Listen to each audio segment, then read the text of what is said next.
Sometimes when property managers and landlords get together, the topic of like their worst or most costly eviction or turnover or that kind of thing will come up. And I wanted to share my most costly eviction, the one I should have been fired for early in my career. So I started my career in multifamily property management, and I managed several hundred unit communities. Like if you maybe get an apartment guide where you live, they have fitness centers and pools and things like that. And this particular one had, I think, 300 doors at the time. And so I was the leasing agent, and I rented to a couple, a man and a woman and their daughter. And it was a very typical, nothing unusual sort of lease. And pretty quickly into the tenancy, the rent became delinquent.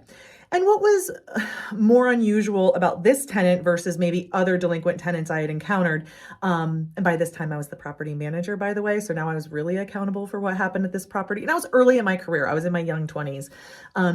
This tenant, the man, would come into my office almost every day to let me know he was going to be late, to let me know the reasons, and to give me like long, detailed explanations. And it was really effective because it kind of kept me off of him, kind of I felt informed, up to date, like he was doing everything he needed to do to get this rent paid.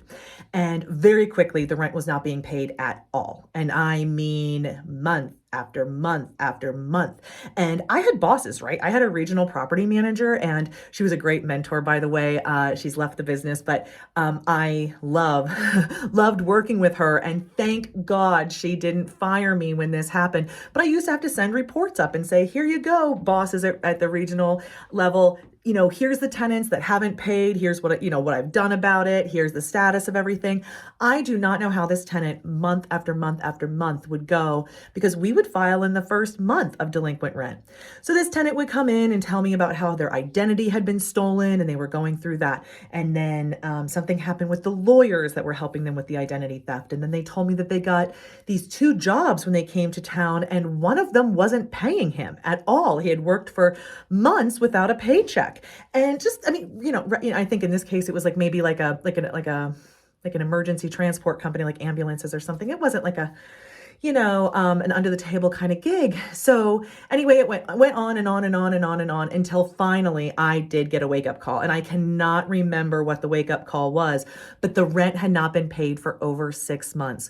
With fees, this tenant owed now just over $8,000. Now here's a fun little fact. At our local district magistrate, where we handle landlord tenant cases, you can't go for an amount over $8,000. So anyway, I ended up filing at the district magistrate. We filed for less than we were owed so we could do it in that court. And I was successful in obtaining the eviction. However, it got worse. So the timing of the eviction, where we actually took possession, that date actually ended up being December 23rd. I've never had an eviction closer to the Christmas holiday before, but this one was on December 23rd. Schools were open that day. The eviction was at 9 a.m. And in that case, the constable comes if there's anybody in the property. And in this case, the couple, the man and the woman, were like having breakfast at the table as if it was a normal day, although this was very well planned in advance, notices given, all of this. And so they packed a bag with medications and things they needed for a night or two, and then left. And unfortunately, what happened around 3 p.m. that day was the school bus let out.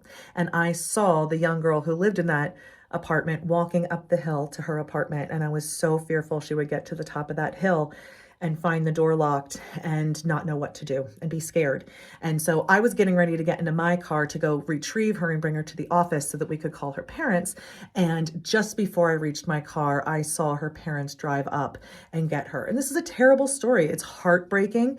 But in this case, that tenant was a con artist. They were working actively to deceive us to get what they wanted, which was, not to have to pay for their rent. And so, a story I take a lot of lessons from, and I try to share that story with people I work with to let you know we're all human, we're all fallible. Sometimes we make mistakes, but if we understand that and can account for it in our processes, we can overcome it. But that is probably my worst one.